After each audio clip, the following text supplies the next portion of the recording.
En sê baie dankie. Nou kan die musiek beter hoor. Dis 'n voorreg, vriende, om vanmôre saam met u in die huis van die Here te wees, om die woord te bedien. En die voorreg om is altyd 'n voorreg om die woord van die Here te bedien, en besonder ook dan hierdie geleentheid om saam met Johan en sy vroukie in die gemeente hier te wees. Ons nou al een of twee keer al wat ek hier kom besoek het. En ek het nou môre sit en dink, die sang was so lekker, ek dink ons moes maar net gesing het vanmôre. Dit was so lekker, ek het dit so geniet. Ek en my vrou is ongelooflik lief vir sing. En nou ja, dit was my siele tonic geweest vanmôre. Kom ons buig net voor die Here.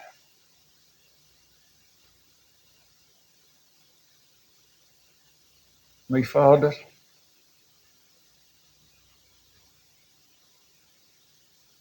ek wil sê my heilige Vader,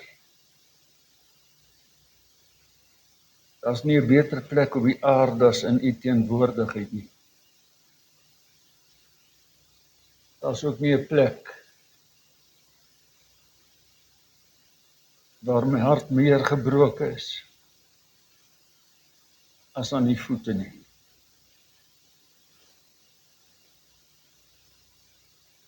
En u weet dat ons baie gebid het vir hierdie diens. En ek wil bid wat ek in die konsistorie gebid het. Vader, verheerlik die Jesus. Open ons ore, open ons hart, open ons verstand. Maak ons gewillig om die woord ag op te gee en dit ons eie te maak.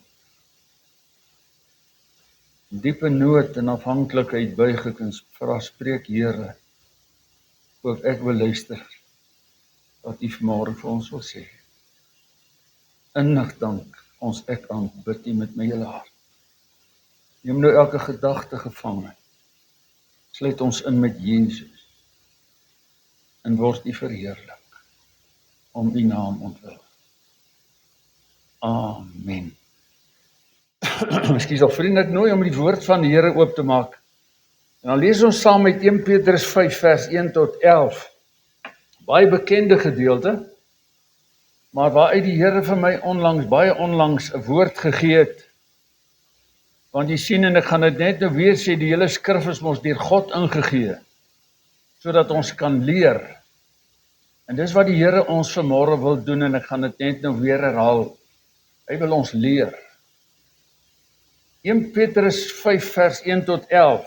Kom ons lees maar vanaf vers 3 af. Immers sy goddelike krag het ons alles geskenk wat tot die lewe en die godsvrug dien. Deur die kennis van hom wat ons geroep het deur sy heerlikheid en deug,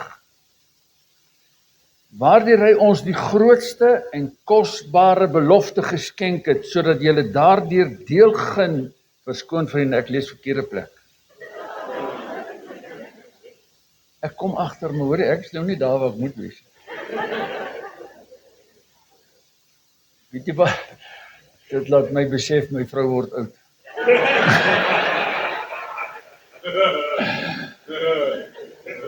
Ek gaan nou weer raas kry by die.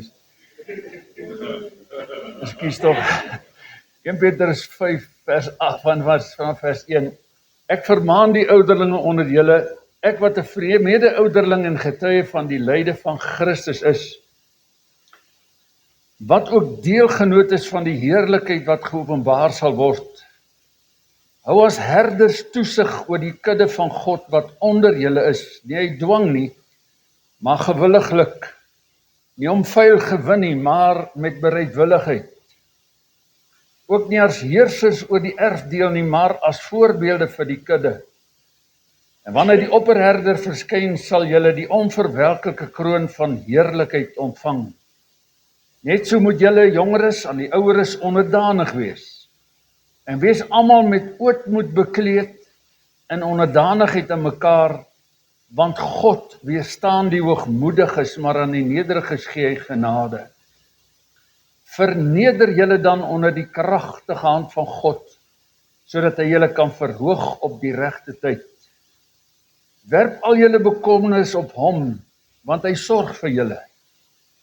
Wees nugter en waaksaam, want julle teestander die duiwel loop rond soos 'n brullende leeu en hy soek wie hy kan verslind.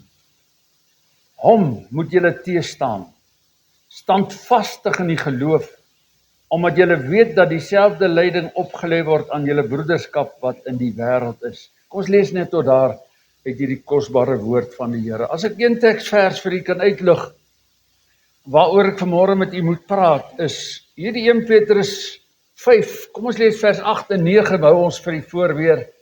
Wees nugter en waaksaam, want julle teestander, die duiwel loop rond soos 'n brullende leeu, en hy soek wie hy kan verslind. Hierin alleen is 'n groot waarskuwing, dat ons nooit op 'n plek moet kom waar ons dink ons is, soos die Engels sê, I've arrived thee. Want die duiwel soek wie hy kan verslind, en hy spring lewendig op die planeet aarde besig om te werk.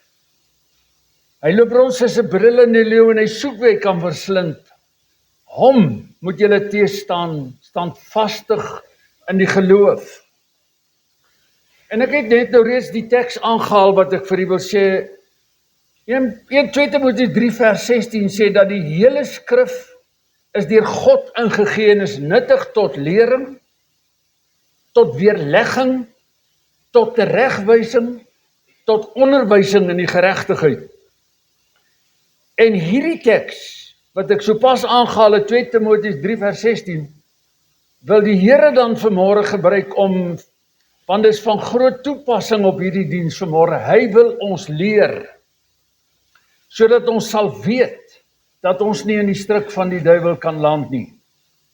En die Here wil dit gebruik om by hierdie tema waarby ek moet stil staan vanmôre met ons praat, 'n baie eenaardige tema, maar 'n tema wat ernstig vir een van my op ons hart afgedruk moet word. As ek met u moet praat oor die 5 teksverse in die Bybel wat die duiwel haat en vrees. Want deur hierdie wil die Here ons vandag lering gee en hy wil ons onderrig. Ek weet die hele skrif, die duiwel haat die Bybel van A tot Z. Maar daar's 5 teksverse waarby ons moet stil staan vanmôre. En het jy al ooit gewonder watter teksverse in die Bybel, in die woord van die Here, sal die hel laat bewe en die demone op vlug laat slaan en die vyand in vrees en bewering sal laat vlug? Wel, daar is in die woord van 'n God van God 'n goddelike wapen saamgevat wat so kragtig is dat die duiwel hoop dat u en ek dit nooit sal ontdek. Want as ek dit ontdek en die Heilige Gees van God toelaat, dan bring hy dit as 'n arsenaal, en dis 'n woord wat ek 'n paar keer gaan gebruik vandag. Bring hy dit 'n arsenaal, as 'n arsenaal in my lewe, in my gemoed en my hart, waarmee ek die duiwel kan weerstaan en as oorwinnaar kan triomfeer. En dis my taak om te delf in hierdie 5 teksverse wat ontploffende, duiwel oorwinnende en oorlog getoetste skrifgedeeltes is. En vriende, vandat die Here hierdie woord vir my gegee het, en moenie vir my sê, jy het nog nie deurgeloop onder die aanslag van die duiwel nie. Hy probeer alles. 'n broeder het in die konsistorie gebid.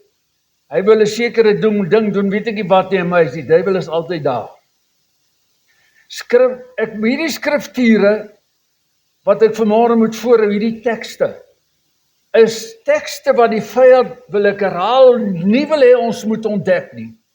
Want as ons dit ontdek, sal ons nooit weer nodig hê om in vrees of deur vrees gebind te word en rond te wandel nie.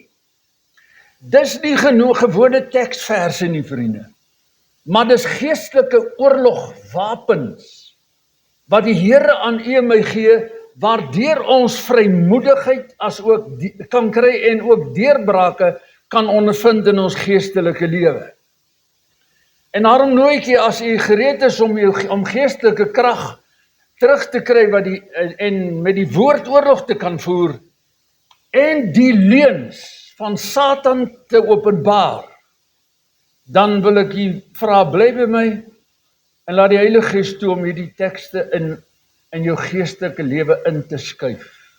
Want dit gaan, as jy luister, jou eie geestelike lewe verskuif. En die eerste teksvers, dis baie bekende teksverse vir baie van ons. Maar die eerste teksvers waarby ek moet stilstaan is Openbaring 12 vers 11. En as ek nou vanmôre moet vra, dink ek sal baie van u hierdie teksvers uit van buite ken. Daar staan geskrywe, en hulle, nou na vir wie verwys hy hierdie hulle? Na die kinders van die Here. En hulle het hom, wie is hierdie hom? Die duiwel, oorwin deur die bloed van die lam en deur die woord van hulle getuienis, en hulle het 'n lewe nie lief gehad tot die dood toe nie. Hulle het hulle lewe nie lief gehad tot die dood toe nie, praat van 'n onafgebroke toewyding aan die Here. Nou vriende, ons beweeg in die oorlogsone van die hemel self in, waar God vir u en vir my goddelike oorwinnings geopenbaar het, ook in hierdie teksvers, en daar kom 3 besondere dinge by hierdie teksvers voor, waarby ons vanmôre net vinnig moet stilstaan, en ek gaan u nie langer hou as wat ons die toegelate tyd is. Maar die eerste wat ek moet kyk, hulle het hom oorwin. Hulle het hom, die duiwel, oorwin. Dit sê vir my vriende, en dit is 'n wonderlike woord, hierdie woord oorwin. Dit sê vir my dat Jesus het dit moontlik gemaak, omdat hy die duiwel uitgekleed en in die openbaar oor hom getriomfeer het, dat daar vir u en vir my 'n oorwinning in Jesus opgesluit is. En let op, hierdie teksvers sê nie dat ons die duiwel moet verdra of oorleef nie. Maar ons kan en ons moet die duiwel oorwin deur die bloed van die lam en deur die woord van ons getuienis, en ons lewe nie lief het tot die dood nie, 'n toegewyde lewe moet ons hê. Die duiwel haat hierdie teksvers met 'n passie, vriende, want hierdie teksvers herinner die duiwel daaraan dat hy reeds oorwin is. Want die bloed van Jesus is die ewige kwitansie, dat dit 'n verlies vir die hel is. En die duiwel haat hierdie teks. En as ek hierdie teks deel van my mondering maak, as ek hierdie teks leer, as ek hierdie teks as die swaard van die Gees hanteer, het die duiwel geen voete om te staan in ons lewe nie. Hy haat hierdie teksvers, want hierdie teks herinner hom daaraan dat hy alreeds oorwin is, want die bloed van Jesus, sê ek weer, is die ewige kwitansie, dat daar 'n verlies vir die hel is in my lewe. Daar staan in Romeine 8 vers 37, maar in al hierdie dinge is ons meer as oorwinnaars deur hom wat ons lief gehad het. Dis die eerste in hierdie teksvers, dat ons kan staan op die oorwinning wat Jesus reeds behaal het. Ek gaan dit later weer sê. Die oomblik as ek toegee en nie hierdie oorwinning my eie maak nie, dan lag die duiwel. En ek gaan dit net vir u illustreer. Ek is baie lief vir prentjies. Ek sien graag prentjies wanneer die Here met my praat. Die tweede in hierdie teksvers is die woord van hulle getuienis. Hulle het hulle lewe nie lief gehad. Ja, hy sê hulle het hom, die duiwel, oorwin deur die bloed van die lam en deur die woord van hulle getuienis. Jou en my getuienis, vriende, luister mooi wat ek vir sê, is 'n luidspreker wat deur die kamers van die duisternis weergalm. Dat ek dit oorleef het wat my moes verwoes het. Ek wil nie eens daaroor praat nie. Nou ek weet hoe dat die sonde 'n mens verwoes. Maar ek het dit oorleef deur die bloed van die lam. En daardie getuienis weergalm in die kamers van die hel. En die duiwel haat dit. En ons toewyding, selfs tot die dood toe, is 'n bewys dat ons lewens is nie te koop nie. En ek is reeds vrygekoop deur die bloed van die lam, ek voel op my top van my stem te skree, halleluja. U sien vriende, 1 Petrus 1 vers 18 en 19 sê, omdat julle weet dat julle nie deur verganklike dinge so silwer of goud losgekoop is uit julle eie lewenswandel nie, wat tevore deur die Vaders oorgelewer is nie, maar deur die kosbare bloed van Christus, soos van 'n lam sonder gebrek en vlekkeloos. Hy het ons reeds vrygekoop. Die duiwel haat jou en my getuienis.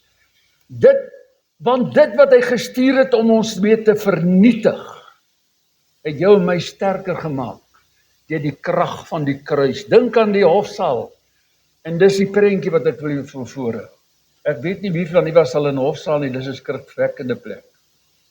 Ek was een keer daar gewees om te gaan getuig, maar dit wil ek in my lewe nie weer belewe nie. Dink aan 'n hofsaal waar die duiwel die aanklaer is.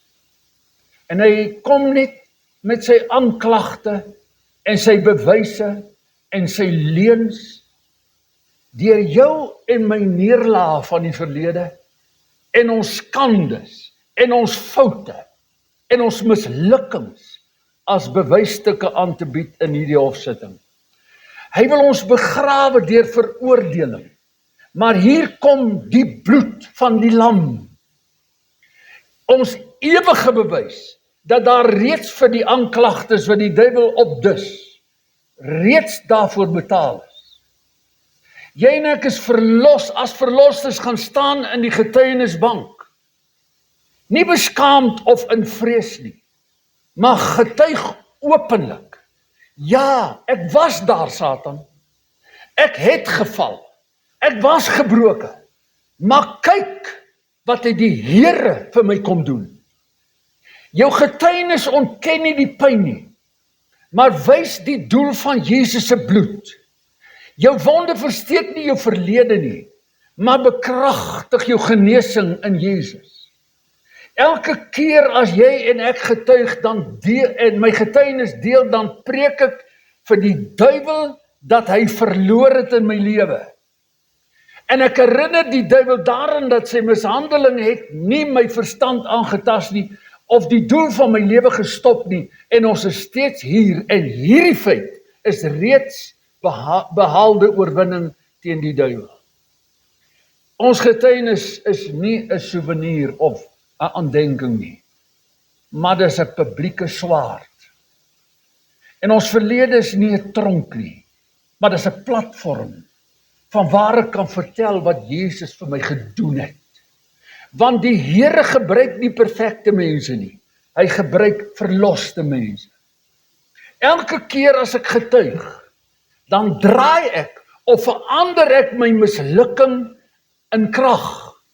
En die duiwel wil dit nie, dit haat hy. Hy wil ek moet stil bly. Want jy sien, stil bly is om oor te gee. En die oomblik as ek my mond toemaak en nie vertel wat Jesus vir my gedoen het nie, dan glimlag die duiwel net so breed. Ek het hom. Terwyl elke getuienis 'n slag is teen die koninkryk van die vyand.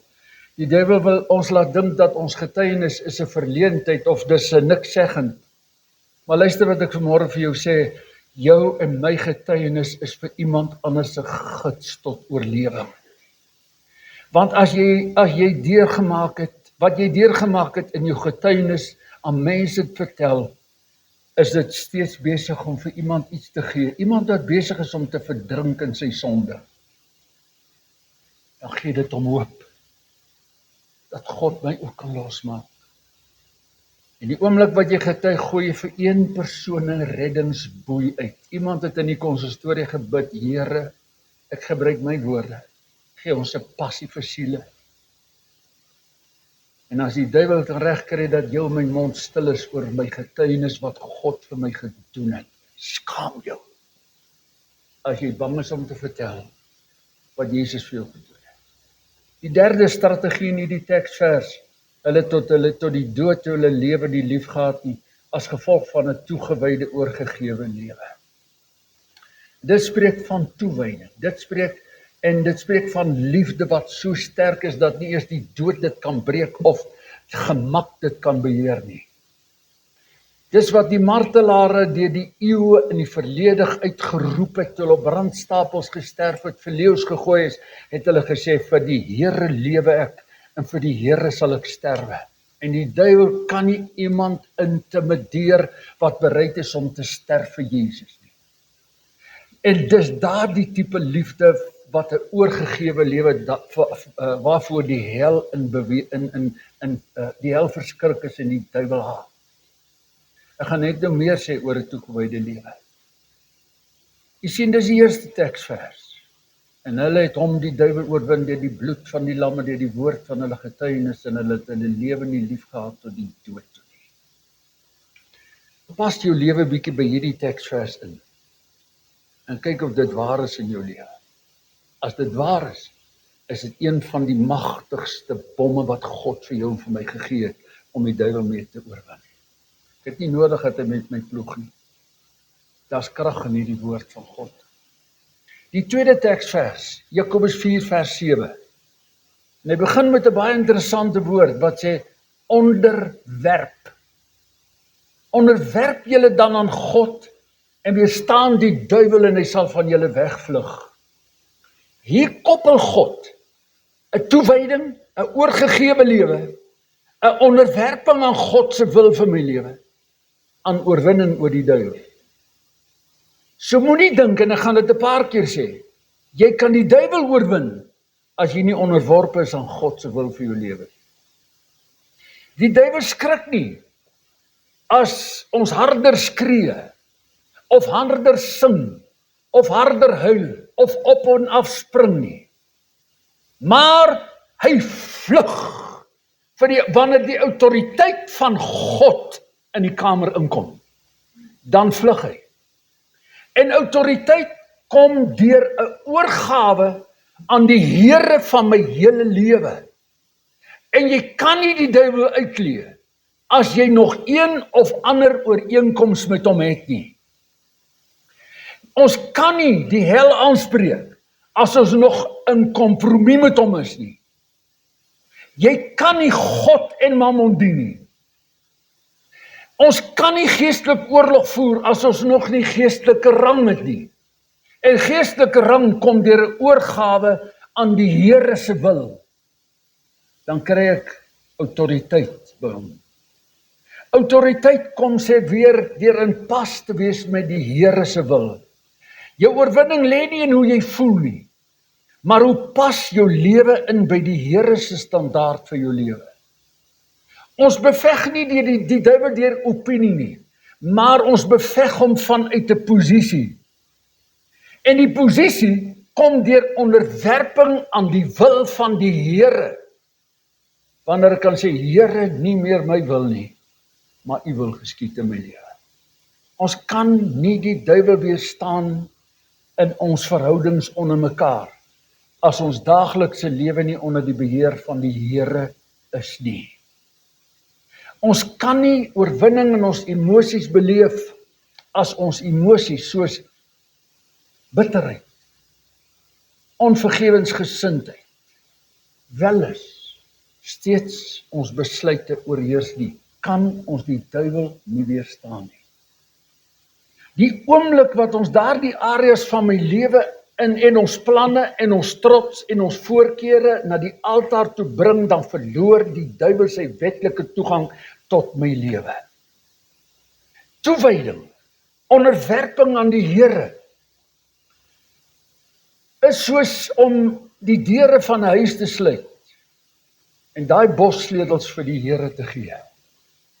En daardie oomblik wyk demoniese aanslagte wanneer goddelike orde die vertrek inkom. Autoriteit die vertrek inkom. Dink 'n bietjie aan die prentjie van 'n man wat voor 'n leeuhok staan en die hek is wyd oop. Nou probeer hy die leeu intimideer. Die leeu sal nie terugstaan nie, want hy het geen beperking nie. Maar die oomblik as die leeu gewaar dat die hok is toe en gesluit, dan beteken sy brul net mooi niks. Baie van ons weerstaan en skree op die duiwel terwyl die hok se deur steeds wyd oop is in ons lewe, in ons huise, in ons gemeenskap. Omdat ons nog baie plek gee vir hom. Want die Here sê, gee aan die duiwel geen plek nie, en ongelukkig is dit iets wat in baie kinders van die Here se huise nog gedoen word.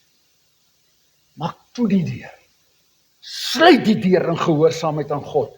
Maak die deur vas met nederigheid, en seël dit met die oorgawe van jou hele lewe aan die Here. Want wanneer jy onder die bedekking van die Here se wil is, dan is jy onaantastbaar. Kan die duiwel geen vat op jou kry nie.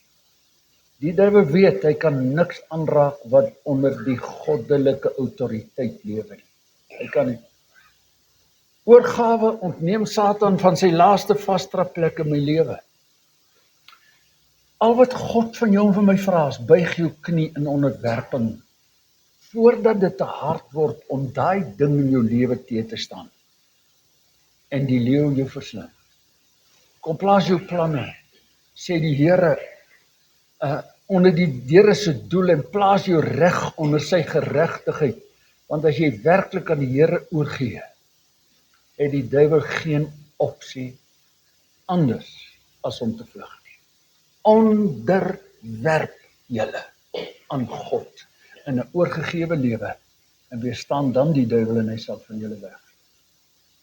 Ek wil u vra, my broer en suster, skus dat ek so 'n bietjie op die kanse lê, haal net so 'n bietjie die gewig af van hierdie krompie. Weerstaan die duiwel, ek u vra, wil ek jou geestelike lewe? Is jou hele lewe onderworpe aan God? Dan jy mag om die duiwel te weerstaan.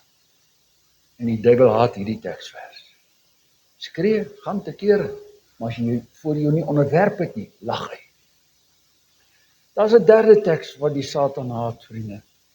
En dis Lukas 10 vers 19.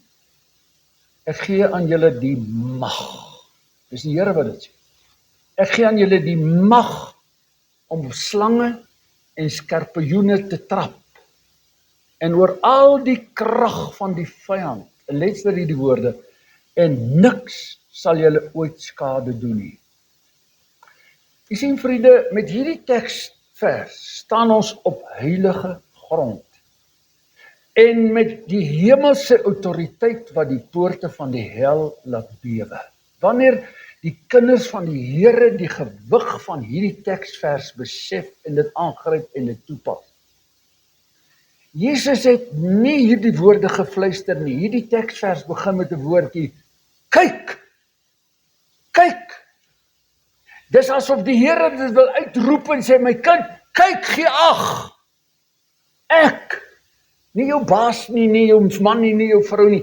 Ek gee jou mag om op slange en skorpioene te trap. Oor slange en skorpioene, simbole van demoniese magte en invloede en geestelike gif wat in ons dag uitgepomp word. En u weet net so goed soos ek die geestelike gif wat oor die eter van hierdie wêreld en oor die in ons land uitgesaai word. Om oor al die mag van die vyand in Jesus se naam te kan konfronteer. Hier is dit wat die duiwel verag, vriende, veral in hierdie teksvers. Niks sal julle ooit skade doen nie, as jy oorgegee lewe aan die Here nie. Die duiwel se dodelike wapen is nie heksery of towery nie, maar onkunde of geestelike blindheid. Dis sy mag. Die duiwel floreer op geestelike blindheid. En hy weet hy kan nie die krag van die Here ons gegee het verwyder nie. Maar dan oortuig jou net dat jy nie daardie krag het nie. Of daardie krag is nie vir jou nie, dis vir die dominee en vir daai ene. Die duiwel vrees nie ons luidrigtige Christene nie, kinders van die Here nie. Maar hy vrees ingeligte, toegeruste en oorgegewe kinders van die Here.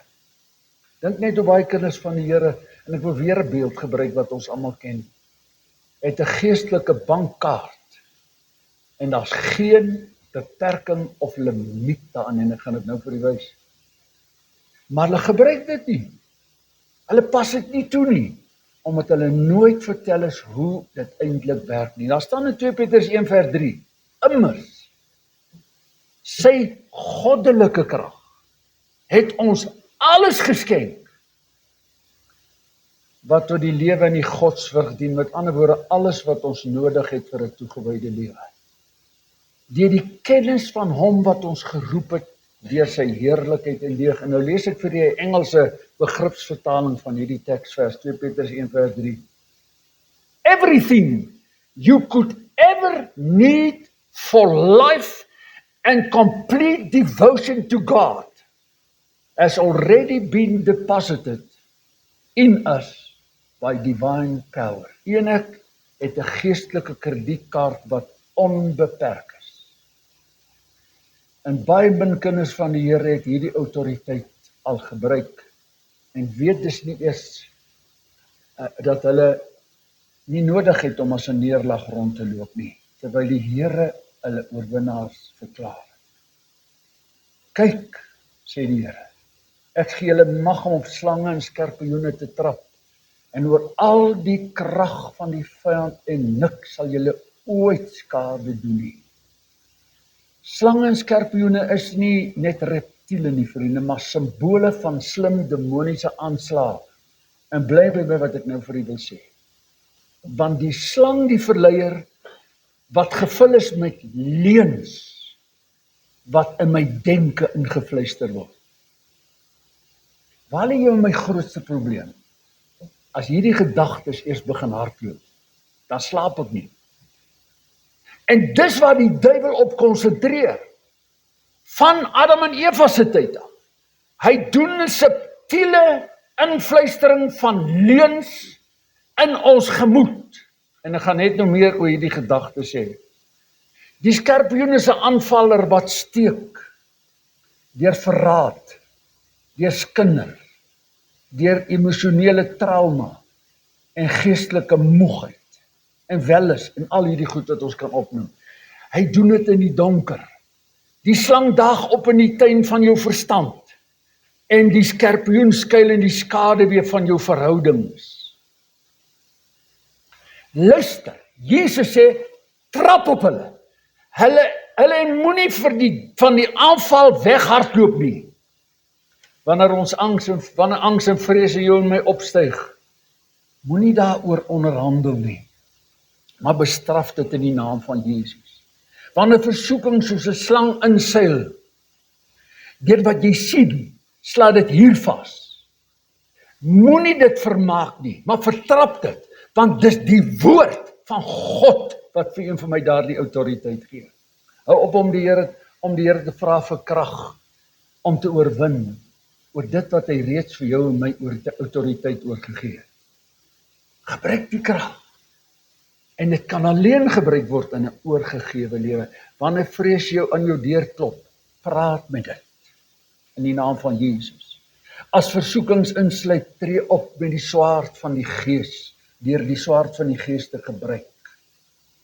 Ons het nie meer krag nodig nie, vriende, maar moet bewus word van die krag van God wat reeds tot ons en in ons beskikbaar is.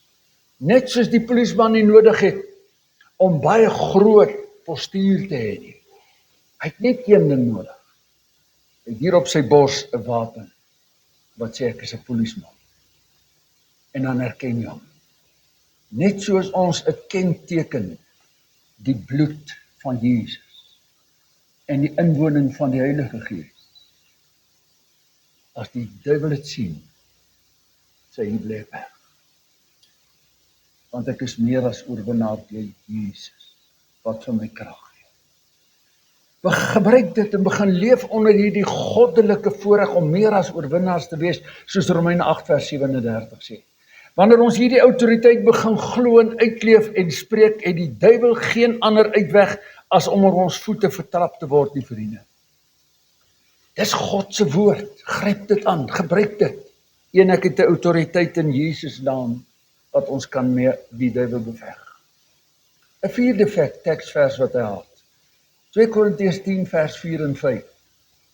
Hy sê, want die wapens van ons stryd is nie vleeslik nie, maar kragtig deur God om vestings neer te werp, terwyl ons planne verbreek en elke skans wat opgewerp word teen die kennis van God en elke gedagte gevange neem tot gehoorsaamheid aan Christus. Hier's 4 dinge in hierdie teksvers.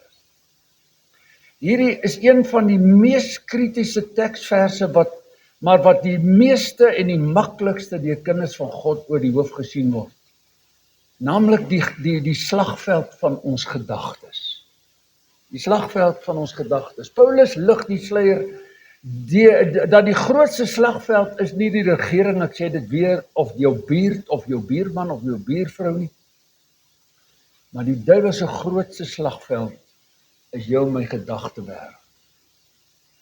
Die duiwel het nie nodig om ons liggaam te bind as hy jou gedagtes in gevangenis kan sit en hou nie. Daarom is hierdie teksvers so dodelik vir Satan, want dit leer ons om verstandelik terug te veg, want ons wapens van ons stryd is nie vleeslik, dis nie deur gewere en ammunisie nie, maar kragtig deur God om vestings neer te werp. Vestings is nie demone wat rondvlieg nie, maar gedagtepatrone wat gevorm word, en valse waarhede en vestings van leuns wat posvat in my gedagtewêreld, totdat dit 'n lens word waardeur jy jou lewe sien. Hoor jy wat ek vir jou sê? Daai leuen as hy posgevat, dan word dit naam die lens waardeur ek dinge sien. Dis wat met Eva in die tuin van Eden gebeur het. God het gesê, julle mag nie van daardie boom eet nie. En toe kom die duiwel daartoe, en hy sê vir haar, is dit so, dat God gesê het? En Eva begin dink. En sy sien deur hierdie valse leuen van Satan, die lens daarvan sien sy, die vrug is aangenaam om van te eet. En bydien kan ek soos God word. En sy eet. Jy sien, is dit, toe Eva dit sien, ek sê dit weer, toe kyk sy deur die lens van daai leuen. Ons kan nie waag om ons gedagtes vrye gang te gee nie. En nou, broer, suster, moenie vir my sê, jy dit nog nie belewe nie. Wanneer jou gedagtes begin hardloop, dan is dit moeilik. Dis alwaarom dit draai. Want die gedagtes, as ek hom vrye toegang gee, sal ek nooit die regte pad kies, alvorens ons dit nie by die toom soos 'n perd inpluk, deur die krag van die kruis en die bloed van Jesus. Ons het nie nodig om die slang in ons gedagtewêreld te laat inkom en al sy kleintjies met hom saam te bring nie. 'n Vesting is nie net 'n gedagte nie, maar dis 'n gedagte wat 'n huis bou binne in 'n huis van leuns wat huisvesting kry in jou lewe en jou begin oorheers. Dis daai leuen wat sê dat jy nooit werklik vry sal wees nie. Dis daai leuen wat sê jy's niks anders as jou pa nie en hy was 'n mislukking en jy's ook 'n mislukking. Dis daai leuen wat sê jy sal tog nooit gesond word nie. Dis daai leuen wat sê jy sal maar altyd 'n geestelike sukkelaar bly. Dis daai leuen wat sê dat hierdie geestelike lewe is te hoog en te diep vir jou, dis net vir sekere mense bedoel. En mense begin dit glo en hulle kyk deur daai leuns van Satan en hulle pas hulle lewe daaraan. Die leuen dat 'n oorgegewe lewe aan die Here net aan sekere mense toekom. Dis nie net 'n idee nie, maar dis 'n duiwelse aanslag sê, en Paulus sê dat ons die autoriteit het om daai leuen, daai vesting af te breek. Ek het dit nie lank terug nie vir 'n man gesê, dominee, maar verdra ek, dis my geaardheid, want my pa was wild, maar dominee, my oupa, hy was 10 keer erger. Ek sê, broer, die duiwel lieg vir jou, die bloed van Jesus maak jou vry van alle dinge. Jy sien, vriende, hy die leuen begin glo. Nou kyk hy deur die lens van die leuen, ek sal tog nooit kan verander nie. En elke leuen wat ons glo, is soos 'n baksteen in my gemoed en my verstand, waarmee die duiwel 'n kasteel steen vir steen bou, en as ek dit nie by die bloed kry, Dis waarom Jesus sê, werp dit neer. Met die waarheid van die woord, ek het nie 'n Afrikaanse woord nie, as 'n wrecking ball. Jy weet mos wat 'n wrecking ball, né? En hang hom in 'n kraan, en swaai hulle daai massiewe stuk yster en slaan hulle mure om.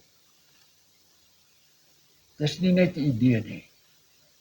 Maar die Here sê, daai huis, daai kasteel wat die duiwel van misleiding in jou gemoed bou, gebruik die woord, gebruik die bloed, gebruik Jesus naam, soos 'n wrecking ball om teen die leuen van die hel op te staan, vriende. Ons het nie nodig om gebuk te gaan onder sy leuns nie. Die waarheid van die woord in sy gees is die enigste ding sterk genoeg om die leuen te openbaar en dit te konfronteer, waarmee die vyand teen ons afspeel in ons gemoed. Ons moet aggressief word teen ons gedagtes. En moenie as die gedagte inkom dit toelaat, dit vertroetel, maar bely dit, los dit aan die voete van Jesus. Plaas dit onder 'n verhoor. As daai gedagte inkom en sê, wie het jou gestuur? Is dit in lyn met die waarheid van die woord? As dit nie is nie, sê die Bybel, werp dit neer. Vernietig dit. Deur die woord en die bloed en die krag van die kruis. Neem jou gedagte gevange, soos die woord sê in 2 Korintiërs 5 vers 10, terwyl ons die planne verbreek, en elke skans wat opgewerp word teen die kennis van God, dit verbreek, en elke gedagte gevange neem tot gehoorsaamheid aan Christus. Konfronteer die gedagtes waarmee jy aangeval word, rakende jou verlede, met Romeine 8 vers 1, wat sê, daar's dan nou geen veroordeling vir die wat in Christus is nie, wat nie na die vlees wandel nie, maar na die gees. Daar's geen veroordeling nie. Gebruik die swaard van die gees. As die vrees oor die toekoms jou kom wil verskeer, dan kan jy die woord gebruik, Jeremia 29 vers 11, want wat ek weet, sê die Here, watter gedagtes ek kan gaande jou koester, julle koester, spreek die Here, gedagtes van vrede, en nie van onheil nie, om julle 'n hoopvolle toekoms te kan gee. Dis geestelike oorlogvoering, my liewe broer en suster, en dis in die verstand, en die verstand is die slagveld, en Paulus sê in Romeine 12 vers 2, en word verander deur, en word nie aan hierdie wêreld gelykvormig nie, maar word verander deur die vernuwing van julle gemoed, sodat julle kan beproef wat die goeie en welgevallige en volmaakte wil van God is. Die deurbraak wag nie vir nuwe geleenthede nie, maar is in afwagting van 'n vernuwing van jou gemoed by die kruis, by die bloed, by Jesus en deur sy gees. Want jy kan nie in vryheid uitstap as jou gedagtes en jou verstand nog in Egipte is. Het jy al gesien wat met die volk gebeur? Die Bybel leer by die volk was uit Egipte. Maar Egipte was nie uit die volk nie. En daar, as jy na die grafte in die wildernis kyk, dan sien jy, in die woestyn kyk, dan sien jy mense wat gesterf het, omdat hulle hart nog net Egipte was. Ons hoef nie in geestelike wildernis te sterf nie, my boetie. Want ons kan deur die Heilige Gees elke gedagte gevange neem tot gehoorsaamheid aan die Here. Ons kan elke vesting neerwerp en in vryheid wandel, want Jesus het ons losgekoop. En die oomblik as my gedagtes vry is, het ons einddoel van ons verlossing bereik, waardeur ons meer as oorwinnaars kan wees deur Jesus wat vir ons krag gee. Ek sluit af met die laaste teksvers. Naamlik Jesaja 54 vers 17. Hierdie teks is so gelaai met dinamiet, dat ek nie alles kan by stil staan vanmôre. Luister wat sê Jesaja 54 vers 17. Elke wapen wat teen jou gesmee word, sal niks uitrig nie. Elke tong wat teen jou opstaan in die gereg sal jy weer lê. Dit is die erfdeel van die knegte van die Here, en hulle geregtigheid is uit my, spreek die Here. 4 dinge. En dis wat hierdie teks so kragtig maak, vriende. Dis die laaste vers in hierdie goddelike arsenaal wat so gelaai is met autoriteit, dat die duiwel elke deel daarvan verag en dit haat. Elke wapen wat teen jou gesmee word, sal niks uitrig nie. solank jy oorgegee onder die bloed en beheer van die Here is. Die Here sê nie dat ons die wapens nie teen ons ingespan sal word, maar sal niks uitrig nie. Die wapens mag vorm, maar hulle sal faal. Die toetse sal kom, maar hulle sal nie oorwin nie. En die storm sal kom, maar jou fondasie sal stewig in Jesus bly. Hoekom? Omdat jy bedek is deur die bloed en deur die woord en deur die krag van die Heilige Gees, en nie dit omdat ek en jy perfek is of goed opgetree het nie, maar gegrond op my posisie as kind van die Here, saam met Jesus, verborge in God. Dis nie net 'n belofte nie, maar hierdie teksvers sê dis ook 'n erfenis, want dit hardloop in die familie van die geloof en is ons geboortereg onbreekbare verbond wat die Here vir elke kind van hom gegee het. Dit is die erfdeel, sê die teksvers, van die knegte van die Here. En ek gaan net oor die res kom. Jy sien, vriende, die duiwel ken die mag van woorde en daarom gebruik hy lippe.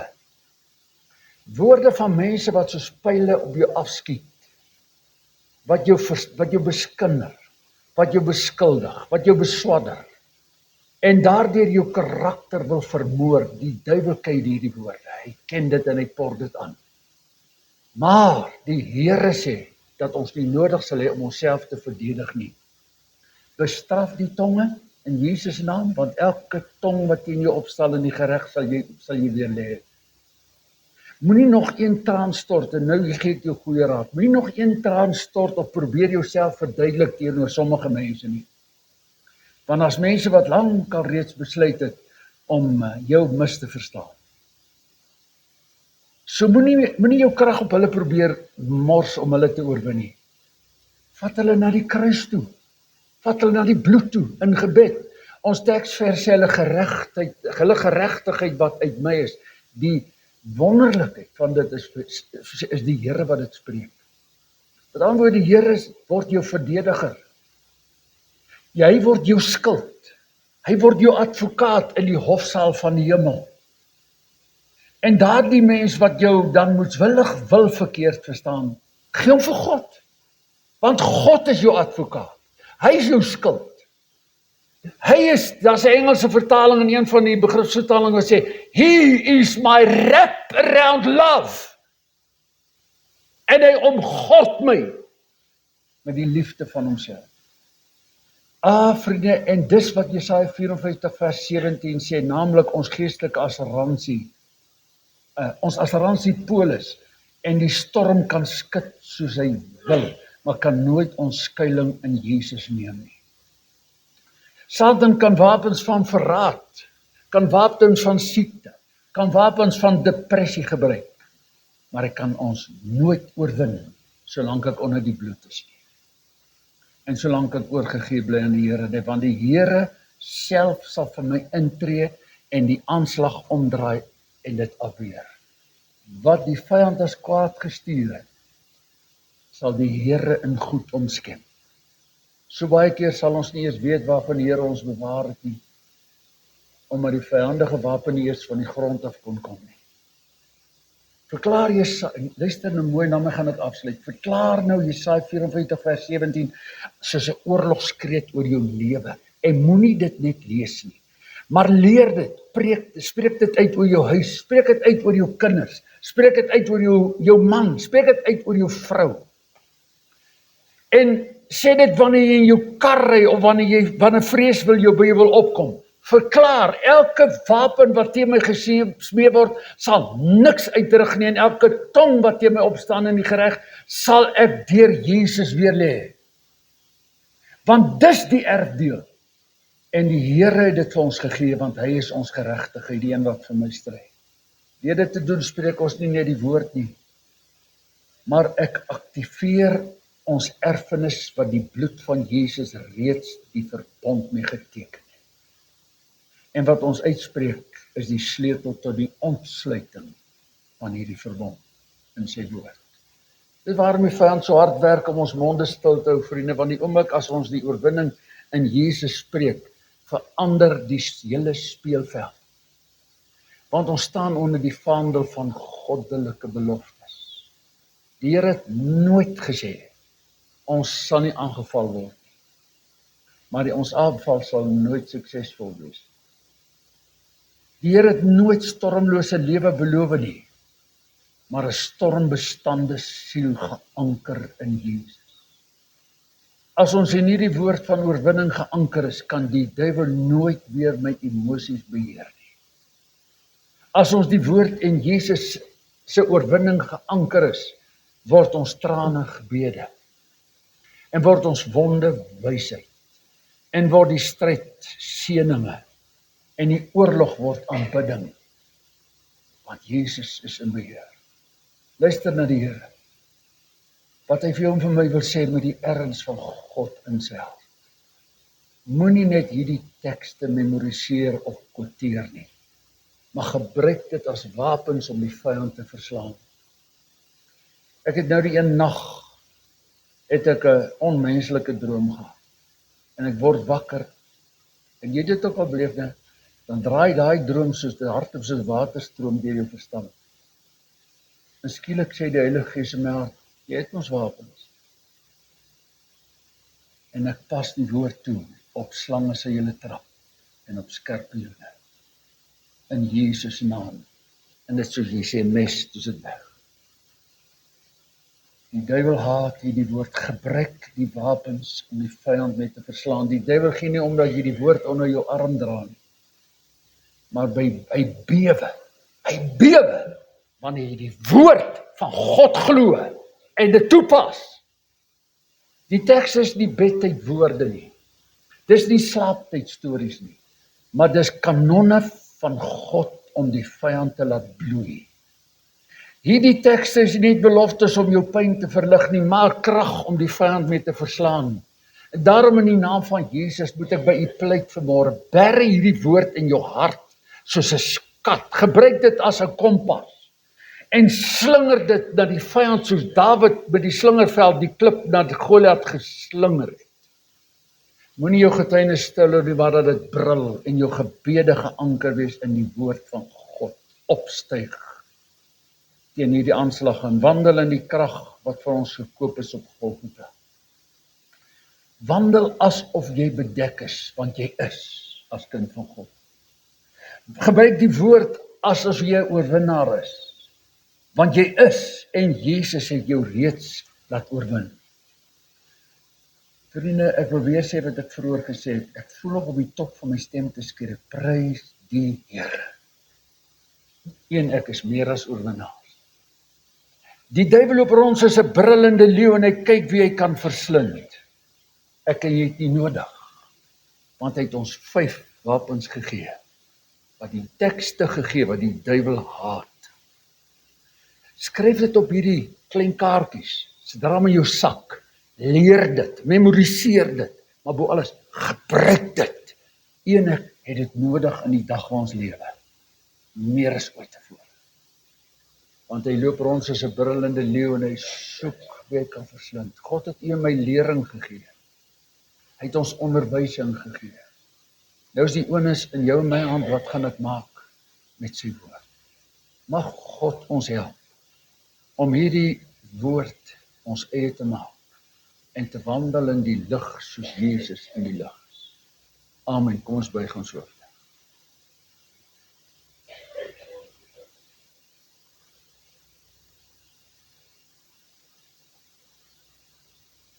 Wonderlike Vader, vir u genade en u instaatstelling aanbid ek u. Vir u teenwoordigheid loof en prys ek u. Vir u woord aanbid ek u. U het vanmôre vir my en vir elkeen van ons kom leer. Ons het wapens. Ons het nie nodig om te skrik. En Here, ons belewe 'n demoniese aanslag op die kerk van Christus in hierdie dae. Ons belewe 'n demoniese aanslag op elke kind van God wat die pad van die Here reg wil loop. Dankie dat U tydig vir ons die woord onder ons voete kom indruk het. Kom bære dit in ons hart. En maak ons, Here, skerp tweesnydende swaarde, wat die swaard van die Gees is, wat ons kan hanteer in hierdie donker dae. Dankie, U is ons lig, U is ons hoop, U is ons anker. Wees asseblief die naprediker van U woord, en ons sal U eer in Jesus naam. Amen.